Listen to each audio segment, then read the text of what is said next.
Hello guys, welcome to my YouTube channel. ನಾನಿವತ್ತು simple and ಟೇಸ್ಟಿಯಾಗಿರುವಂತಹ ಒಂದು ರೆಸಿಪಿನ ಶೇರ್ ಮಾಡ್ತಾ ಇದ್ದೀನಿ. ಏನಪ್ಪ ಅಂದರೆ ಟೊಮೆಟೊ ಎಗ್ ಕರಿ. ಈ ಕರಿ ತುಂಬಾ ಚೆನ್ನಾಗಿರುತ್ತೆ. ನೀವೇನಾದರೂ ದೋಸೆ, ಚಪಾತಿ, ಪೂರಿ, ರೊಟ್ಟಿ ಆ ಥರ ಏನಾದರೂ ಮಾಡ್ತಾಯಿದ್ರೆ ಇದು ಒಂದು ಒಳ್ಳೆ ಕಾಂಬಿನೇಷನ್ ಅಂತಲೇ ಹೇಳ್ಬೋದು. ಹಾಗಾದರೆ ಲೇಟ್ ಮಾಡೋದು ಬೇಡ. ಈ ಟೊಮೆಟೊ ಎಗ್ ಕರಿ ಮಾಡೋದಕ್ಕೆ ಏನೇನೆಲ್ಲ ಇಂಗ್ರೀಡಿಯೆಂಟ್ಸ್ ಬೇಕು ಅಂತ ನೋಡೋಣ ಬನ್ನಿ. ಇಷ್ಟೊಂದು ಕಡಿಮೆ ಇಂಗ್ರೀಡಿಯೆಂಟ್ಸ್ನ ಯೂಸ್ ಮಾಡಿಕೊಂಡು ಒಂದು ಒಳ್ಳೆ ಕರಿನ ನಾವು ಮಾಡ್ಕೋಬೋದು. ರುಚಿ ಕೂಡ ಅದ್ಭುತವಾಗಿರುತ್ತೆ.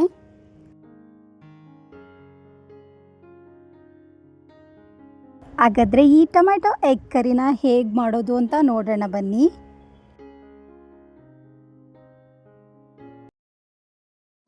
ಮೊದಲಿಗೆ ನಾನು ಒಂದು ಪ್ಯಾನ್ನ ತಗೊಂಡಿದ್ದೀನಿ. ಪ್ಯಾನ್ನ ಕಾಯಕ್ಕಿಟ್ಟು ಅದು ತುಂಬ ಚೆನ್ನಾಗಿ ಕಾಯಬೇಕು. ಕಾದ್ಮೇಲೆ ಇದಕ್ಕೆ ನಾನು ಒಂದು 4ರಿಂದ 5 ಟೇಬಲ್ ಸ್ಪೂನಷ್ಟು ಎಣ್ಣೆನೂ ಕೂಡ ಹಾಕೋತಾ ಇದ್ದೀನಿ. ಎಣ್ಣೆ ಎಲ್ಲ ಚೆನ್ನಾಗಿ ಕಾದ್ಮೇಲೆ ಇದಕ್ಕೆ ಒಂದು ಅರ್ಧ ಟೇಬಲ್ ಸ್ಪೂನಷ್ಟು ಸಾಸಿವೆನ ಹಾಕೋತಾ ಇದ್ದೀನಿ. ಸಾಸಿವೆ ಎಲ್ಲ ಚಿಟಪಟ ಅಂತ ಸೌಂಡ್ ಮಾಡಿದ್ಮೇಲೆ ಇದಕ್ಕೆ ಒಂದು ಅರ್ಧ ಟೇಬಲ್ ಸ್ಪೂನಷ್ಟು ಜೀರಿಗೆನೂ ಕೂಡ ಹಾಕೋತಾ ಇದ್ದೀನಿ. ಈ ಕರಿಗೆ ಸ್ವಲ್ಪ ಜಾಸ್ತಿನೇ ಹಾಕ್ಕೊಳ್ಳಿ ಜೀರಿಗೆನ, ಯಾಕಂದರೆ ಫ್ಲೇವರ್ ತುಂಬಾ ಚೆನ್ನಾಗಿರುತ್ತೆ. ನಾನಿವಾಗ ಇದಕ್ಕೆ ಕರಿಬೇವನ್ನ ಕೂಡ ಹಾಕೋತಾ ಇದ್ದೀನಿ. ಕರಿಬೇವನ್ನ ಹಾಕಿದ್ಮೇಲೆ ನಾನು ಇದಕ್ಕೆ ಈರುಳ್ಳಿನೂ ಕೂಡ ಹಾಕೋತಾ ಇದ್ದೀನಿ. ನಾನು ಯಾವಾಗಲೂ ಹೇಳೋ ಹಾಗೆ ಈರುಳ್ಳಿನ ಸ್ವಲ್ಪ ಟ್ರಾನ್ಸ್ಪರೆಂಟಾಗಿ ಚೆನ್ನಾಗಿ ಬೇಯಿಸ್ಕೋಬೇಕು. ಕೆಲವ್ರು ಏನು ಮಾಡ್ತಾರೆ ಅಂತಂದರೆ ಈರುಳ್ಳಿನ ಜಾಸ್ತಿ ಬೇಯಿಸೋದಕ್ಕೆ ಹೋಗಲ್ಲ, ಹಾಗೆ ಮಿಕ್ಸ್ ಮಾಡಿಬಿಡ್ತಾರೆ. ಸೊ ಆ ಥರ ಮಾಡೋದಕ್ಕೆ ಹೋಗಬೇಡಿ. ಯಾವುದೇ ರೆಸಿಪಿ ಚೆನ್ನಾಗಿರಬೇಕು ಅಂದರೆ ಈರುಳ್ಳಿ ಎಲ್ಲ ಟ್ರಾನ್ಸ್ಪರೆಂಟಾಗಿ ಚೆನ್ನಾಗಿ ಬೇಯಬೇಕು. ನಾನಿವಾಗ ಒಂದು 1/4 ಟೇಬಲ್ ಸ್ಪೂನಷ್ಟು ಅರಿಶಿನ ಪುಡಿನ ಇಲ್ಲಿಗೆ ಹಾಕೋತಾ ಇದ್ದೀನಿ. ಅರಿಶಿನ ಪುಡಿಲಿ ಔಷಧಿ ಗುಣಗಳು ಜಾಸ್ತಿ ಇರೋದ್ರಿಂದ ನಾನು ಎಲ್ಲ ಅಡುಗೆಗೂ ಅರಿಶಿನ ಪುಡಿನ ಸಾಮಾನ್ಯವಾಗಿ ಹಾಕೋತೀನಿ. ನಾನು ಒಂದು ಕ್ಯಾಪ್ಸಿಕಮ್ನ ಈ ಥರ ಕಟ್ ಮಾಡಿ ಇಟ್ಕೊಂಡಿದ್ದೆ, ಅದನ್ನು ಕೂಡ ಇಲ್ಲಿಗೆ ಹಾಕ್ಕೊಂಡು ಚೆನ್ನಾಗಿ ಫ್ರೈ ಮಾಡ್ಕೋಬೇಕಾಗುತ್ತೆ. ಕ್ಯಾಪ್ಸಿಕಮಲ್ಲಿ ಸ್ವಲ್ಪ ನೀರಿನ ಅಂಶ ಇರುತ್ತೆ. ಸೊ ನೀವು ಅದನ್ನು ಹಾಕಿದ್ಮೇಲೆ ಒಂದು 5 to 10 ಮಿನಿಟ್ಸ್ ಅದನ್ನು ಚೆನ್ನಾಗಿ ಫ್ರೈ ಮಾಡ್ಕೋಬೇಕಾಗುತ್ತೆ. ಇದ್ರ ಜೊತೆಗೆ ನಾನು 1 ಟೇಬಲ್ ಸ್ಪೂನಷ್ಟು ಉಪ್ಪನ್ನು ಹಾಕಿ ಚೆನ್ನಾಗಿ ಫ್ರೈ ಮಾಡ್ಕೋತಾ ಇದ್ದೀನಿ.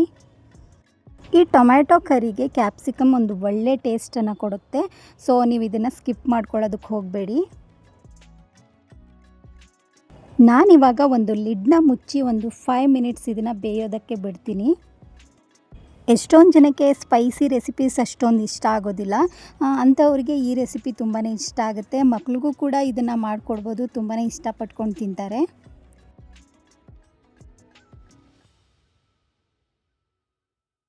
ನಾನಿವಾಗ ಇದಕ್ಕೆ ಟೊಮ್ಯಾಟೊನ ಹಾಕೋತಾ ಇದ್ದೀನಿ.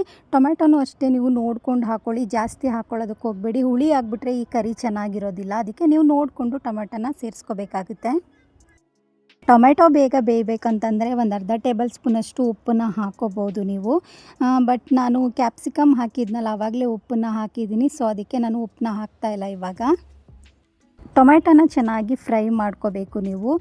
ಇದು ಬೇಯೋದಕ್ಕಿಂತ ಮುಂಚೆನೇ ಖಾರದ ಪುಡಿ ಎಲ್ಲ ಹಾಕಿದ್ರೆ ಟೇಸ್ಟ್ ಚೆನ್ನಾಗಿರೋದಿಲ್ಲ. ಸೊ ನೋಡಿಕೊಂಡು ನೀವು ಚೆನ್ನಾಗಿ ಎಣ್ಣೆಲಿ ಇದನ್ನು ಫ್ರೈ ಮಾಡ್ಕೋಬೇಕು. ನಾನಿವಾಗ ಲಿಡ್ನ ಮುಚ್ಚಿ ಒಂದು 5 to 10 ಮಿನಿಟ್ಸ್ ಇದನ್ನು ಬೇಯೋದಕ್ಕೆ ಬಿಟ್ಟಿದ್ದೀನಿ.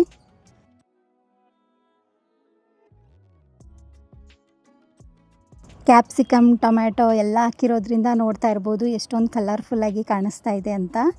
ಟೇಸ್ಟು ಕೂಡ ಅಷ್ಟೇ ತುಂಬಾ ಚೆನ್ನಾಗಿರುತ್ತೆ.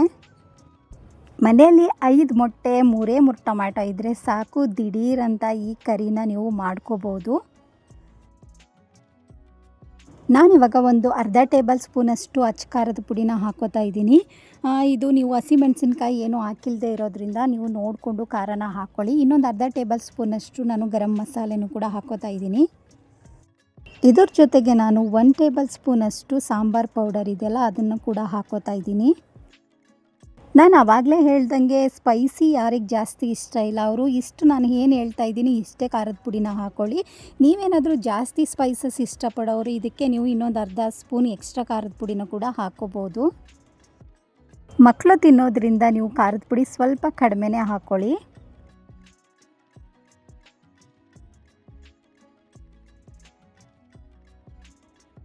ನಾನು ಇದಕ್ಕೆ ಇವಾಗ ನೀರನ್ನು ಹಾಕೋತಾ ಇದ್ದೀನಿ.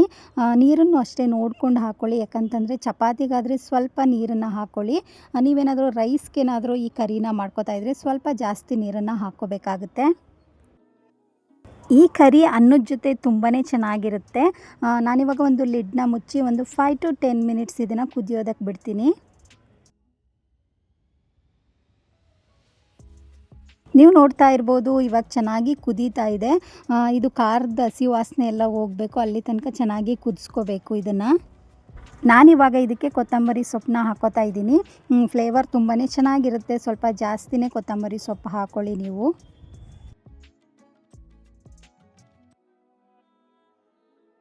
ನಾನಿವಾಗ ಮತ್ತೆ ಒಂದು ಲಿಡ್ನ ಮುಚ್ಚಿ ಒಂದು 5 to 10 ಮಿನಿಟ್ಸ್ ಇದನ್ನು ಕುದಿಸ್ಕೋಬೇಕಾಗುತ್ತೆ.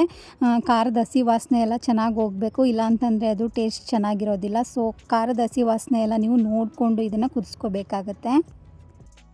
ಫೈನಲ್ ಆಗಿ ನಾನಿವಾಗ ಮೇಯ್ನ್ ಇಂಗ್ರೀಡಿಯೆಂಟ್ಸ್ನ ಇದಕ್ಕೆ ಆ್ಯಡ್ ಮಾಡ್ಕೋತಾ ಇದ್ದೀನಿ. ಹೌದು, ಇದಕ್ಕೆ ನಾನಿವಾಗ ಮೊಟ್ಟೆನ ಸೇರಿಸ್ಕೋತಾ ಇದ್ದೀನಿ. ನೀವು ಬೇಕಾದರೆ ಮೊಟ್ಟೆನ ನಾನಿವಾಗ ಹಾಕ್ತಾ ಇದ್ದೀನಲ್ಲ ಈ ಥರ ಮೆಥಡಲ್ಲಿ ಹಾಕ್ಕೋಬೋದು. ಇಲ್ಲಾಂತಂದರೆ ಒಂದು ಬೌಲಲ್ಲಿ ನೀವು ಮೊಟ್ಟೆಗಳನ್ನ ಒಡೆದು ಹಾಕಿ ಆಮೇಲೆ ಕೂಡ ನೀವು ಮೊಟ್ಟೆನ ಹಾಕ್ಕೋಬೋದು. ಮೊಟ್ಟೆಗಳನ್ನ ಒಡೆದಾಕುವಾಗ ನೀವು ಸ್ವಲ್ಪ ದೂರಕ್ಕೆ ಹಾಕ್ಕೊಳ್ಳಿ. ಯಾಕಂತಂದರೆ ಹತ್ರಕ್ಕೆ ಹಾಕೋದ್ರಿಂದ ಎಲ್ಲ ಮಿಕ್ಸಪ್ ಆಗಿಬಿಡುತ್ತೆ. ನೀವು ದೂರಕ್ಕೆ ಮೊಟ್ಟೆಗಳನ್ನ ಹಾಕ್ಕೊಳ್ಳೋದ್ರಿಂದ ಒಂದೊಂದೇ ಮೊಟ್ಟೆ ಸಿಗುತ್ತೆ. ಸೊ ಹಂಚೋದಕ್ಕೂ ತುಂಬಾ ಈಸಿ ಆಗುತ್ತೆ ಅಂತಲೇ ಹೇಳ್ಬೋದು. ನೋಡಿ ನಾನು ತೋರಿಸ್ತಾ ಇದ್ದೀನಲ್ಲ, ಈ ಥರ ನೋಡಿ ಒಂದೊಂದೇ ಮೊಟ್ಟೆ ನೀವು ಹಾಕಿದರೆ ದೂರದಲ್ಲಿ ಈ ಥರ ಒಂದೇ ಮೊಟ್ಟೆ ಸಿಗುತ್ತೆ. ಇದನ್ನೆಲ್ಲ ಇವಾಗ ಉಲ್ಟಾ ಮಾಡ್ಕೋಬೇಕಾಗತ್ತೆ ನೀವು. ಮೊಟ್ಟೆ ಎರಡೂ ಕಡೆ ಚೆನ್ನಾಗಿ ಬೇಯಬೇಕು, ಆವಾಗಲೇ ಟೇಸ್ಟ್ ತುಂಬಾ ಚೆನ್ನಾಗಿರುತ್ತೆ. ಎಲ್ಲ ಮೊಟ್ಟೆಗಳನ್ನೂ ನೀವು ಈ ಥರ ಉಲ್ಟಾ ಮಾಡ್ಕೊಳ್ಳಿ. ಮಕ್ಕಳುಗಳು ಮೊಟ್ಟೆನ ತುಂಬಾ ಕಷ್ಟಪಟ್ಕೊಂಡು ತಿಂತಾರೆ.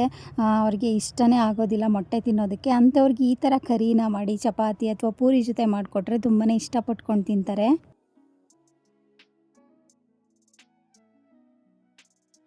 ಎರಡೂ ಕಡೆ ಮೊಟ್ಟೆ ಚೆನ್ನಾಗಿ ಬೇಯಬೇಕು ಅಂತಂದರೆ ಒಂದು ಲಿಡ್ನ ಮುಚ್ಚಿ ಒಂದು 5 ಮಿನಿಟ್ಸ್ ನೀವು ಬೇಯಿಸ್ಕೊಂಡ್ರೆ ಸಾಕು. ಎರಡೂ ಕಡೆ ಮೊಟ್ಟೆ ಚೆನ್ನಾಗಿ ಬೆಂದಿರುತ್ತೆ. ನೀವೇ ನೋಡ್ತಾ ಇರ್ಬೋದು ಎರಡೂ ಸೈಡ್ ಮೊಟ್ಟೆ ತುಂಬ ಚೆನ್ನಾಗಿ ಬೆಂದಿದೆ. ಹಾಗೆ ಈ ಕರಿ ಏನಾದರೂ ಮನೇಲಿ ಮಾಡ್ತಾಯಿದ್ರೆ ಘಮ್ ಅಂತ ವಾಸನೆ ಬರ್ತಾ ಇರುತ್ತೆ. ಅಷ್ಟೊಂದು ಚೆನ್ನಾಗಿರುತ್ತೆ ಈ ಕರಿ ಅಂತಲೇ ಹೇಳ್ಬೋದು. ಈ ಸ್ಮೆಲ್ಲಿಗೆ ಅರ್ಧ ಹೊಟ್ಟೆ ತುಂಬೋಗಿರುತ್ತೆ. ಯಾವಾಗ ಊಟ ಮಾಡ್ತೀವಪ್ಪ ಅಂತ ನಾವು ಕಾಯ್ತಾ ಇರ್ತೀವಿ. ಅಷ್ಟೊಂದು ಚೆನ್ನಾಗಿರುತ್ತೆ. ನೀವು ಕೂಡ ಈ ಕರಿನ ಒಂದ್ಸರಿ ನಿಮ್ಮ ಮನೆಯವ್ರಿಗೆಲ್ಲರಿಗೂ ಮಾಡಿಕೊಡಿ, ತುಂಬಾ ಇಷ್ಟಪಟ್ಕೊಂಡು ತಿಂತಾರೆ ಅಂತ ಹೇಳ್ತೀನಿ. ಇವತ್ತು ಸಂಜೆ ಏನಾದರೂ ನೀವು ಚಪಾತಿ ರೈಸ್ ಏನಾದರೂ ಮಾಡ್ತಾಯಿದ್ರೆ ಟೊಮೆಟೊ ಎಗ್ ಕರಿನ ಒಂದ್ಸರಿ ಟ್ರೈ ಮಾಡಿ ನೋಡಿ, ತುಂಬಾ ಚೆನ್ನಾಗಿರುತ್ತೆ ಅಂತಲೇ ಹೇಳ್ತೀನಿ. ಓಕೆ, ಈ ರೆಸಿಪಿ ನಿಮಗೆ ಇಷ್ಟ ಆಗಿದ್ದರೆ ಒಂದು ಲೈಕ್ ಮಾಡಿ, ಶೇರ್ ಮಾಡಿ, ಹಾಗೆ ಸಬ್ಸ್ಕ್ರೈಬ್ ಮಾಡ್ಕೊಳ್ಳೋದನ್ನು ಮರಿಬೇಡಿ. ಸಬ್ಸ್ಕ್ರೈಬ್ ಮಾಡ್ಕೊಂಡಿರೋರು ಪಕ್ಕದಲ್ಲಿ ಕಾಣಿಸೋ ಬೆಲ್ ಐಕನ್ನ ಕ್ಲಿಕ್ ಮಾಡಿ. ಅವಾಗ ನಾನು ಮಾಡೋ ಎಲ್ಲ ವೀಡಿಯೋ ನೋಟಿಫಿಕೇಷನ್ ನಿಮಗೆ ಮೊದಲು ಬರುತ್ತೆ ಅಂತ ಹೇಳ್ತಾ ಥ್ಯಾಂಕ್ ಯು ಸೋ ಮಚ್.